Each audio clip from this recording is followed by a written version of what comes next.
from the heart of rural France. This is the Keto Woman podcast, brought to you by me. Hello Keto lovelies, I'm Daisy Brackenhall, and I've spent most of my life struggling with my weight and confidence, and have always had a difficult relationship with food. Even when I finally got to my target weight, after weight loss surgery and eating low carb, I couldn't maintain it and I was miserable. I've been keto now for over 2 years, and it has given me the freedom to fall in love with food again, without the constant gain, loss, guilt, virtue cycle of before. Health and happiness is where it's at now, running on fat. Welcome to the Keto Woman podcast. Each week I'll be chatting to inspirational women, maybe even the odd man, to discover the secrets to their success so that I can share them with you. So what is keto? Keto is a way of eating that enables you to switch your body's main fuel source from sugar to fat. Who doesn't want to be a fat burner, right? But how do we achieve this? A great place to start is by keeping carbs under 20 grams a day. So things like leafy greens and above ground vegetables, plus some nuts and seeds and the incidental carbs you find in things like full fat dairy. Choose delicious fatty proteins and be free and easy with oily dressings on salad and butter on your veggies. Once you're in the swing of things, you can tweak it to suit you. Make your own personalized keto. You'll hear all sorts of ways to keto from my guests. There is no one way to do keto, no one size fits all. I hope to show you just how flexible and fabulous this way of eating can be. I'm not a doctor, and most of my guests won't be either, so we really can't give you medical advice. It's always best to consult your own doctor when making big changes to your diet and lifestyle, because they know you and your medical history, and so have access to the bigger picture. Wouldn't it be helpful to have one place where you could find all the links? Want to sign up to my new Patreon exclusive Facebook group, Daisy's Lovelies? No problem. How about subscribing to my YouTube channel? Please help me notch up my first 1,000 subscribers by going to links.ketowomanpodcast.com and following the YouTube link. Not following me on Instagram yet? Hit the Instagram button. You get the idea. All the buttons, all the links you need are at links.ketowomanpodcast.com. Thank you, Eleanor Bjornsdottir, for supporting me and this podcast by making a pledge at my Patreon page. Do you want to hear your name here at the top of the show? Are you enjoying this podcast and would like to help me make more episodes? Then head over to my Patreon page at patreon.com/KetoWoman or hit the support button on the Keto Woman podcast website. It means a great deal to me, and you will get to headline the show just like Eleanor did today. Thank you for joining me for episode number 146, where I am joined by extraordinary woman Sarah Hung. Sarah has been on a low-carb and ketogenic diet for nearly 4 years and has never been happier with her diet and health.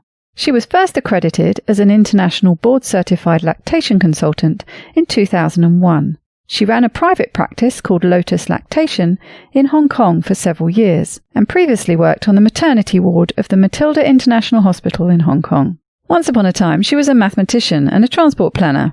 Sarah trained in the community with La Leche League and was accredited as a leader in July 1995. She has been helping mothers with breastfeeding problems and leading LLL meetings in Hong Kong ever since.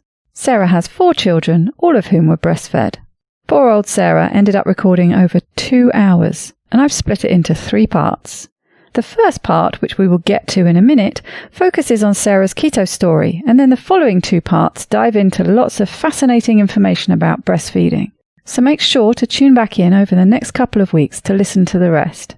Sarah shares a lot of advice and wisdom that I think will be really helpful to new and repeat mums alike. So let's dive into that first part now.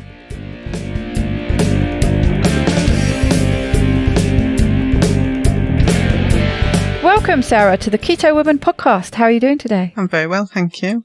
Thank you for having me. I say today, it's very late in the day for you, isn't it?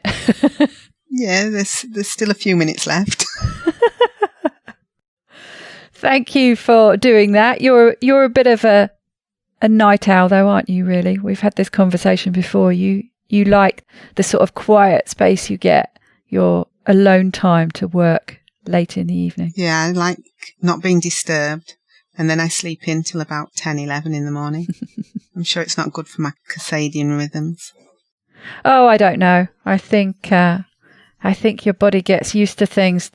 I know that is a part of it, but there's also the part of it of what fits in best with your lifestyle and, makes you happy, I guess. So it's a balance. My husband's a early bird, so he gets up, he goes jogging, and then when he comes back, I get up and we interact. And then in the evening, he goes to bed and I do what I want. See, that sounds like a good balance to me. You got to work around these things in life and find out what works best. I don't have to navigate having to deal with anybody else, you see. So I just get to do what I want, full stop. Yeah. Apart from the dogs, of course. They're not too demanding when it comes to things like that. We're here to talk about you. We're also going to be talking about breastfeeding and tapping your knowledge on that area. But first of all, I thought it'd be nice to find out about you and your story. So take it away wherever you want to start and we'll just go from there. Well, as far as my weight's concerned, I can't really remember what it was like growing up. I don't think I was particularly overweight. Obviously, when I got to about 16, 17, I thought I weighed more than I should, but in hindsight, I think I was probably fine. I remember losing weight to get married, and I sort of knew how much I could eat and stay the same weight. So I was quite happy. I got married, and then I moved to Hong Kong. And the style of eating, when you're eating in a Chinese style, is all the food is on the table and you just pick what you want and put it in your bowl. Mm. And because it's not on a plate with meat, veg and potatoes, you don't know how much you're eating. And so I tended to overeat. And I am a bit of a picker. I like a bit of this and a bit of that and a bit of this and a bit of that. And I also like to do that all day long. So over the next 18 months, I put weight on and I also got pregnant. And so I put weight on through the pregnancy as well. And that carried on. I had a second baby and I put weight on, and a third baby and I put weight on. And so by the time my third child was about 2-3 years old, I weighed at least 50 pounds more than I should have done. And I joined Weight Watchers. I actually have a success story with Weight Watchers in that I lost 54 pounds and I managed to maintain it for a number of years afterwards. But looking back, the Weight Watchers I joined was not a points or a calorie counting style. It was portions, and you had so many portions of carbs, you had so many portions of milk, so many portions of protein, and so many portions of vegetables. And I found that when I analysed it afterwards, knowing what I do now about keto and low carb, it was actually a low carb diet I was on. Oh, how interesting. Mm. And during my maintenance period, I also stayed fairly low carbish. The woman who was the Weight Watchers teacher, I think she deviated from what Weight Watchers would be telling us. And she went into all sorts of things. And I remember she recommended one book called Thin Tastes Better. And he has at the beginning of his book lots of quizzes that you can do to find out what sort of eater you are. Because me and my friend, we did them and we discovered that we just like eating all the time, basically. But I asked my husband to do it, and my husband never changes weight. No matter whether he eats or whether he fasts or anything, he just never changes weight. He just stays the same. And he did these quizzes and he came out sort of like normal. He wasn't a picker. He wasn't a grazer. And he wasn't a hoarder and all these things he wasn't. And he told me that I'm the abnormal one, whereas I was telling him he was the abnormal one. But there were a lot of tips in that book, and there were a lot of tips from the Weight Watchers teacher, which helped me maintain my weight. How fascinating that there was that focus on behaviour, not just the food. And I think also the thing that most people are probably in agreement, although again, it does kind of depend on the group itself as to the benefits you get from this, but the group support element. Now that, because like probably most of us have joined Weight Watchers at any given time in our lives, and I didn't get on with it. I didn't get on with the general mentality of the group. It was very sort of guilt and shame based. You know, there was the whole queuing up to get weighed at the front, and it was either a thumbs up, well done, or it was, oh, you've stayed the same, or you've put a bit on. And I always remember walking away from it feeling guilty, and usually going to the chippy on the way home and buying way more than I would have done normally going to a fish and chip shop. So it had a very negative impact on me. But I know a lot of people get a lot from the group support element of Weight Watchers, regardless of what kind of diet they're peddling. I think I did benefit from the group support. And also, I don't think our Weight Watchers teacher was particularly judgmental about whether, obviously, if people had succeeded, they were, everybody was happy. But if they hadn't succeeded, she didn't sort of broadcast it to the rest of the group. It was just between her and the participant. And so I think she understood where we were coming from. And I just feel that she did a very good job.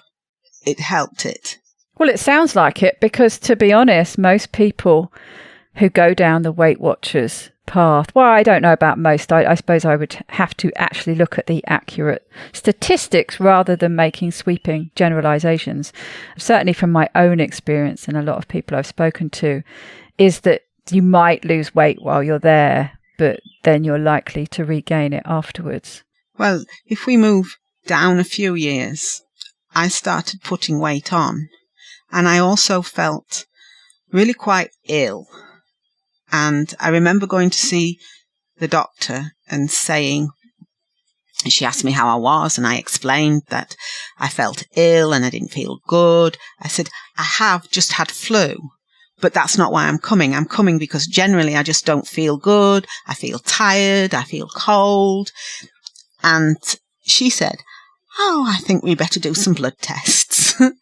And she did the blood tests, and I got diagnosed with hypothyroidism. I was going to say, that's what was flashing in my mind when you said that. And so she told me to take these tablets for 3 months and come back after 3 months.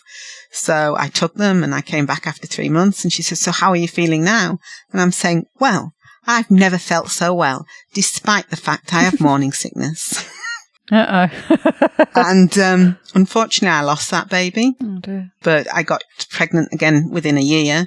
So I started that pregnancy not that heavy, but during the breastfeeding, I just seemed to go wild and put it on and on and on and on.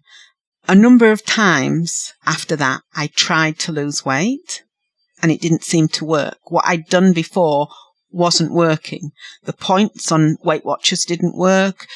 The portions on Weight Watchers didn't work. Like, nothing worked. And I remember being really motivated at one point, and I decided I can't make the scales go down. So I'm not going to count my success of whether or not I lose weight. What I'm going to count my success is whether or not I track, because that's up to me. If I track every day and I've tracked for 7 days, then it doesn't matter what the scale says, because I've been good and I've succeeded. So that's what I did. And for the first 3 months, I lost weight. And then for the next year, I tracked every day, and I never lost any more weight. Which now I know about keto and insulin resistance and all that. It all makes sense. But at the time it didn't. Then my friend came to visit for Christmas and I made chocolate fudge and all that hard work went out the window.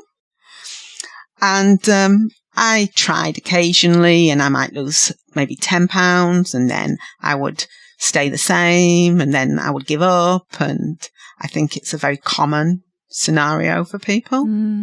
Very. And then I went to visit my sister 4 years ago and she told me about low carb and not eating carbs. I left her and I went to one or two other places in my holiday and I ended up with my 2 daughters going to Italy for a week. I found Italian food actually quite easy because you have the like pasta course, which is carbs, and then you have a main course, which is just protein and vegetables, and it's not carbs. Yeah. So on that holiday, I started eating a main meal, which was protein and vegetables and ice cream. Well, it's very difficult, isn't it, to be in Italy and not eat gelato. I'm with you on that one. Yes. So, but when I left Italy, I went back to London for one night and then I flew back to Hong Kong. And on the plane, I decided 2 things. One, I decided I'm never going to eat on a plane again because the food is disgusting. And number 2, as soon as I land in Hong Kong, I'm going to try this low carb diet that my sister told me about. And so I did. And I didn't really know anything about it other than the fact you're not meant to eat carbs. So I made lots of mistakes at the beginning, like milk has got so many carbs. And I would say for every cup of tea I had, I was probably having 3 or 4 carbs per cup. And I used to have like 5 or 6 cups of tea a day. So that was all my carbs gone with the milk. And when I discovered how many carbs were in the milk, I decided, right, I'm not going to have tea with milk anymore. But I didn't like it. So then I decided to start drinking herbal teas and fruit teas. And to be honest, I didn't like them either. But I persevered to the point where I won't say they're the most lovely thing ever, but I can definitely drink them now. So I just made myself drink it until I didn't dislike it. Or it's finding ones that you like, because to be honest, most herbal teas I don't really like, but there are a few that I like. And there's, my green and mint tea that I drink, I really like. So it is usually a case of perseverance and trying all sorts of different ones. And there are usually some that hit the spot. Well, I buy a packet of different ones, like 5 different fruit teas. And I think you get like 4 tea bags of each one. And so I can mix it about. But to be honest, I don't think I've had any for about a year now. But it definitely helped at the time. Then I decided I wanted to find out about low carb. And I tracked everything I ate in my FitnessPal app. And they have forums. So I went on their forums and I discovered that low carb was very controversial. But they had a particular forum for low carb, so I joined that. And after that, somebody recommended the 2 keto dudes. So I started listening to the 2 keto dudes maybe 2 or 3 months after they'd started. Right. Oh, quite near the start. And then I listened to them until you started. And then I started listening to you as well. And they seem to have stopped now. So yes, that's right. Had a bit of a change and then stopped. So I just listened to you and your mindset one as well. Yes, the new one. How are you liking it? I tell you what I like about it. I like the fact it's short.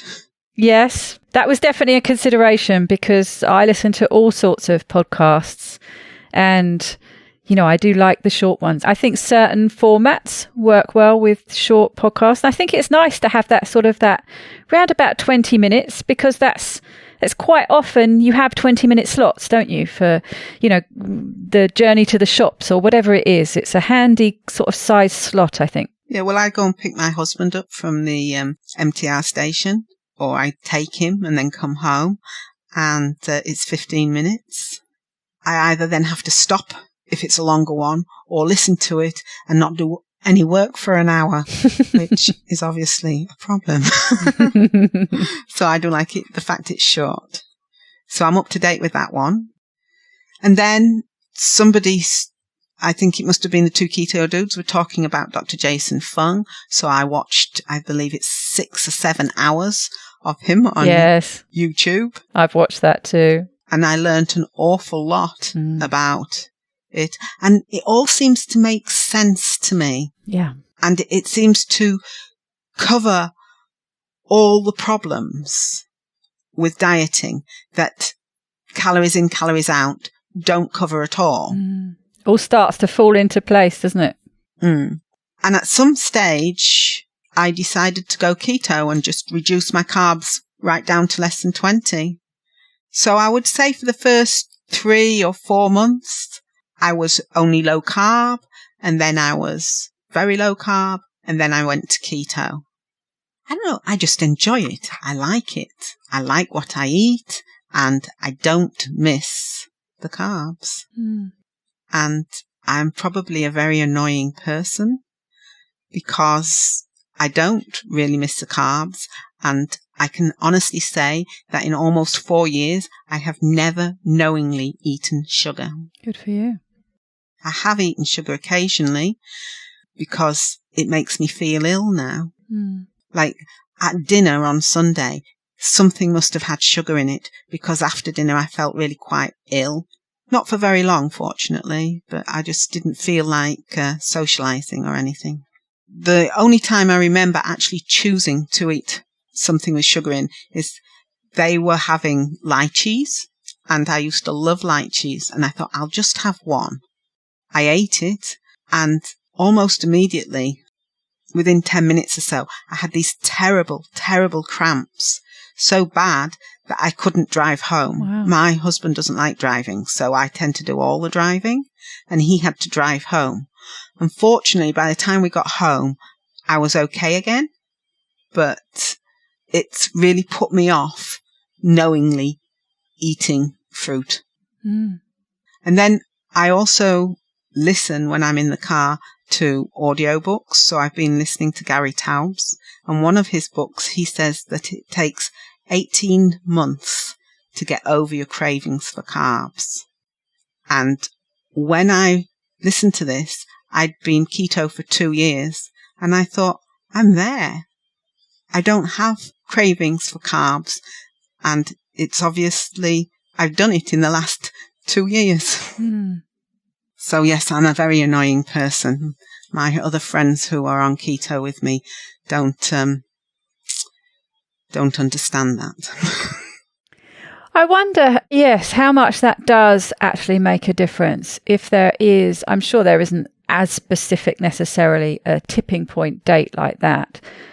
But I've definitely wondered how much it impacts you having even just one meal that's not keto, how much it sort of sets you back in that perspective. You know, I'm not saying it has to be a massive setback overall, but I'm wondering, if there is some magic in completely abstaining for a large block of time, and how much you sort of backtrack in that time frame by having an occasional meal or a week's holiday off keto or something like that.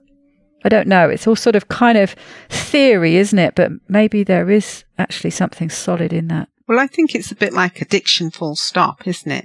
Like, if you're an alcoholic and you give up alcohol, you can feel really good about yourself, and you can feel really good that I haven't had a drink for 10 years.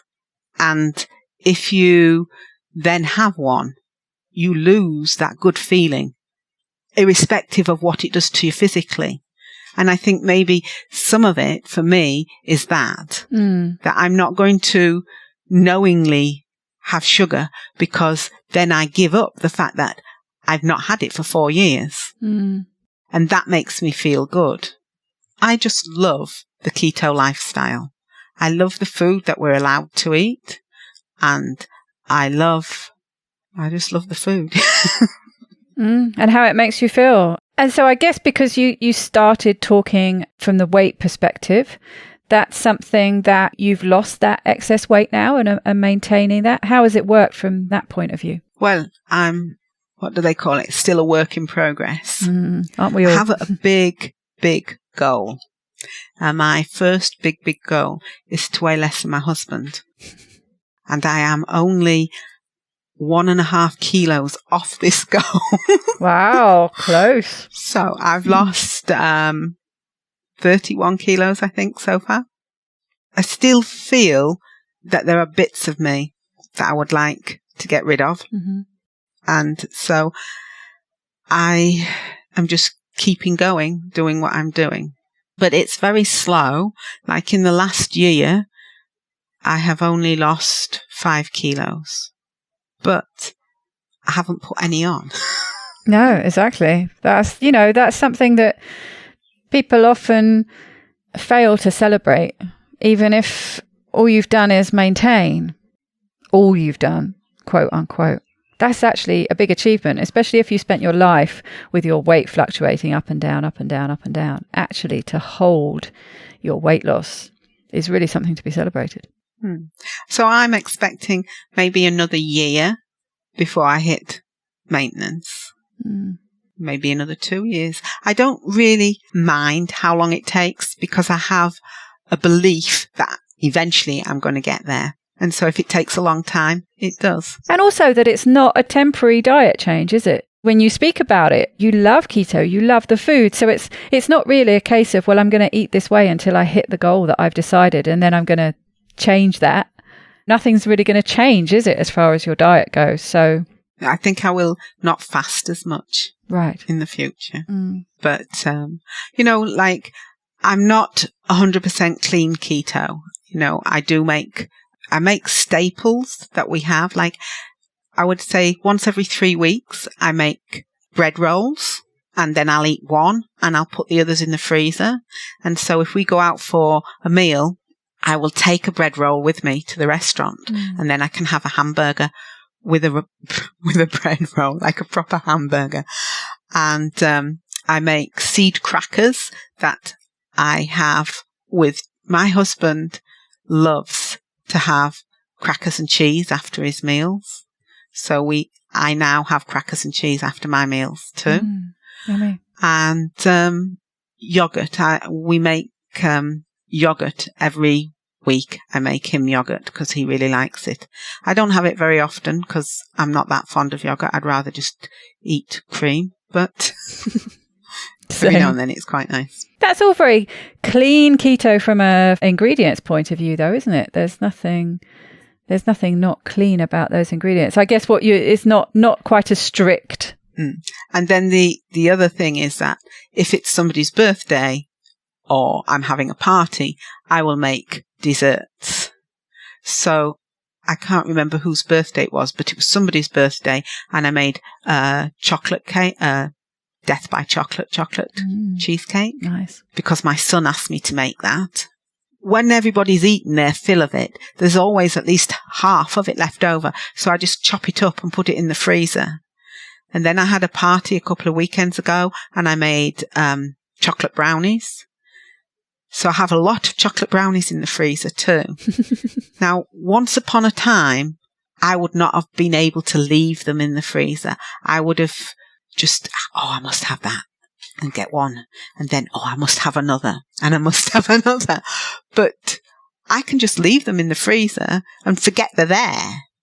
I only know that they're there because I went to get something out of the freezer and there they were, blocking the way. I had to take them all out, get what I wanted out and put them all back in. So I know that they're in the freezer now, but I don't have any desire to eat them at the moment. There will be a time when I have a desire to have a chocolate brownie and I know I can go and get one, but it's just amazing to me. They don't trigger me in the way that they used to trigger me. And my husband likes ice cream too. So I make homemade ice cream with no sugar. And so we often have ice cream as well, which is quite nice. Very nice. Yeah, I have to admit, I'm not really one of these people who could forget that there were brownies in the freezer.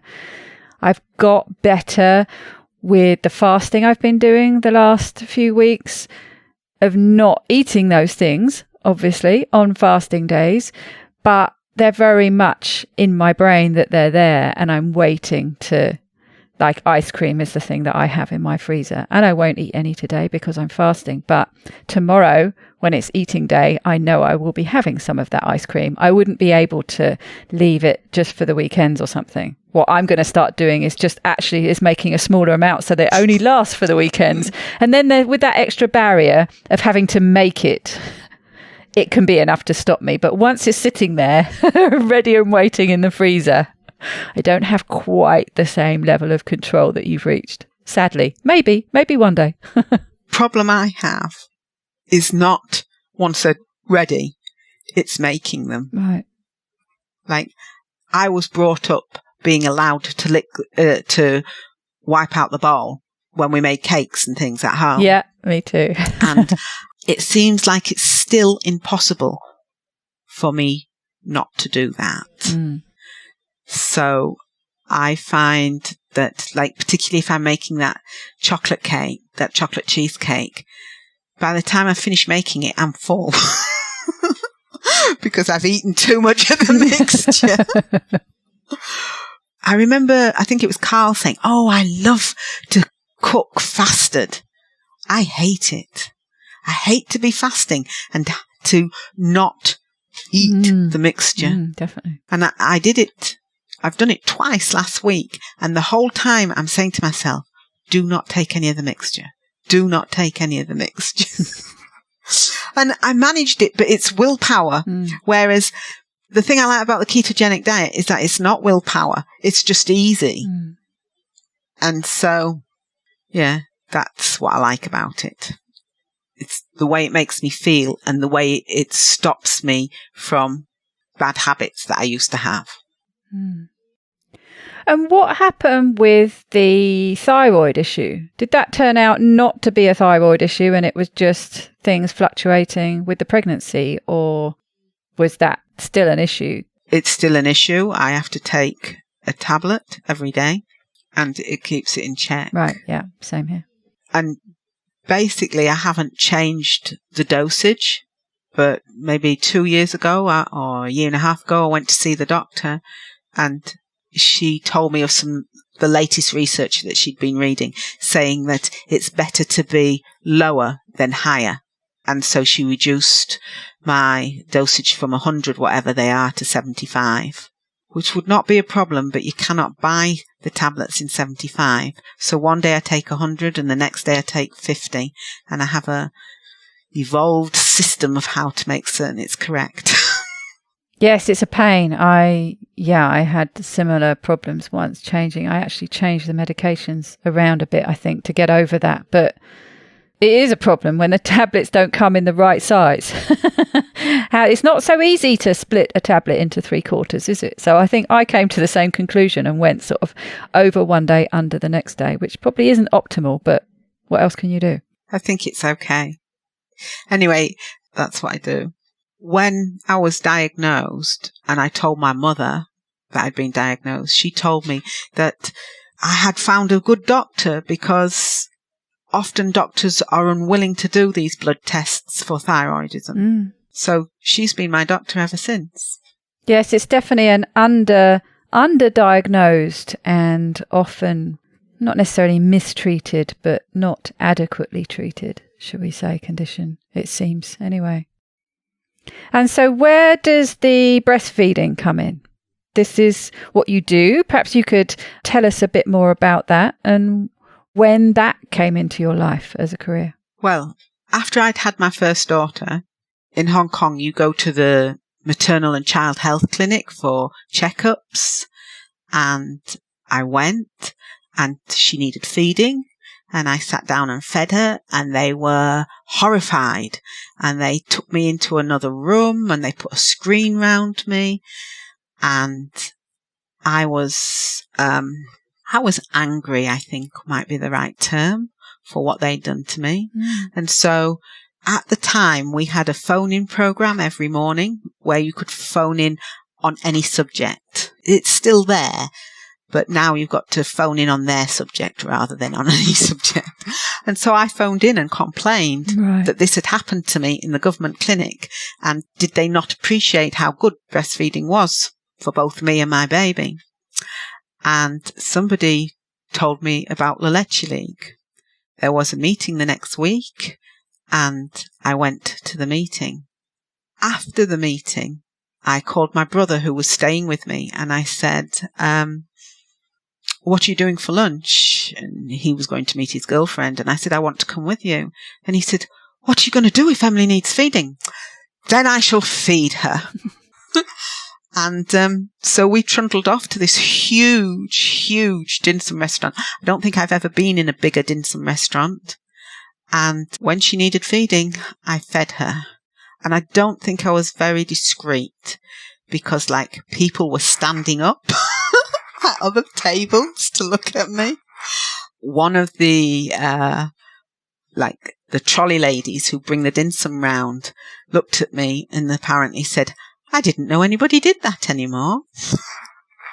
And when I went to the restroom, the ladies looking after the restroom, they were so excited to see me. I've never, ever had better treatment in a restroom. They wanted to hold the baby. They gave me towels. I was treated so well, and all because I was breastfeeding my baby. But in those days in Hong Kong, only about 5% of women did breastfeed. Wow, that's low. So anyway, I joined the La Leche League, and I went to meetings. So I went to the meetings through having her and having my second child. And then when I was feeding my third child, a friend of mine and I, who were going to the meetings together, we decided together that we would try and become La Leche League leaders. So we did all the paperwork, and we answered all the questions, and we corresponded with people. I was given something called the preview. And in those days, that was the last thing you did before you got accredited as a leader. But you needed to have a leader there. And at that time in Hong Kong, all the leaders had left. So I didn't have. But we decided in La Leche League Hong Kong that we should send somebody to the international conference. And the reason I got to go rather than my friend was because my son was 3 months younger than hers. So my son went for 10% of the price instead of 75% of the price. And when I got to the conference, I shared a room with some people from South Africa. And when they heard all I had to do was the preview, they were determined I was going to leave the conference a La Leche League leader, which I did. Yeah, fantastic. So that was 25 years ago this month. Wow. I've been running meetings in Hong Kong for quite a long time, since that time. So you were the only leader then in Hong Kong at that time? I was the only leader for a while, and then we accredited more leaders. Because Hong Kong's population is very dynamic. People come, people go. This is in the expatriate community, yeah? Mm. Leaders moved in, and then leaders would move out. Right. So my friend, who we started together, when she got accredited, 1 month later she left Hong Kong. So I never actually got to work with her as leaders together. So people came and people went. And I think I must have helped accredit round about 10 leaders altogether in those 25 years. Great. And then they go on and accredit more leaders. So I just take it that if somebody I helped accredit accredits another leader, that's my leader too. Definitely. So, little dynasty I'm building in Hong Kong. Then I was talking to somebody from Japan, and she needed a letter saying that she had been a leader for a certain number of years. And I said, why? And it was to qualify to take the international, IBCLC, International Board Certified Lactation Consultants exam. I didn't know anything about being a lactation consultant, but my view was if she can do it, I can do it. And I spoke to my mum about whether I should do it this year or next year, because I only had like 3 months left to revise if I did it this year. And she asked me a very pertinent question. She said, if you leave it till next year, when will you start revising? Good point. So I decided to do it that year, and I put off the revision, and we went on holiday. And the last night of the holiday, I thought, I haven't done any revision whatsoever, but I brought all these books with me. So I started on the last night. And then 3 weeks later, I took the exam. But if you're a lactation consultant, you have to recertify every 5 years. And every 10 years minimum, you have to retake the exam. So next year, I have to retake the exam in order to stay certified. Mm-hmm. And then after next year, the following year, they're going to change the regulations so that you don't need to take the exam every 5 years, but you do need to have 75 hours of education every 5 years. Right. I see. So there's ongoing education that you have to do all the time, really. And that is what my business is. I provide ongoing education in the form of conferences to lactation consultants and any other medical professionals if they want, but mainly towards lactation consultants. Interesting. So, yeah, you teach the teachers. It's quite a specialised field, but again, it's one that I enjoy.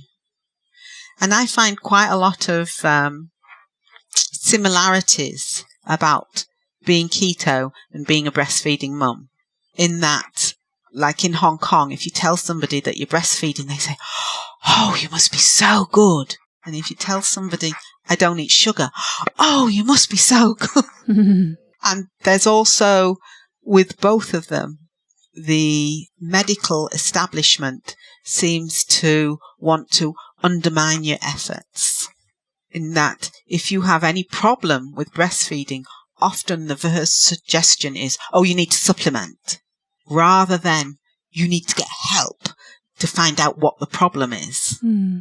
And if you talk to people about keto, oh, you need more carbs.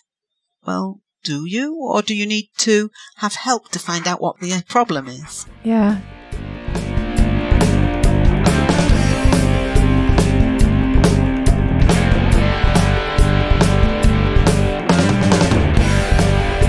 To get the resources and links from this show, please go to ketowomanpodcast.com/episodes.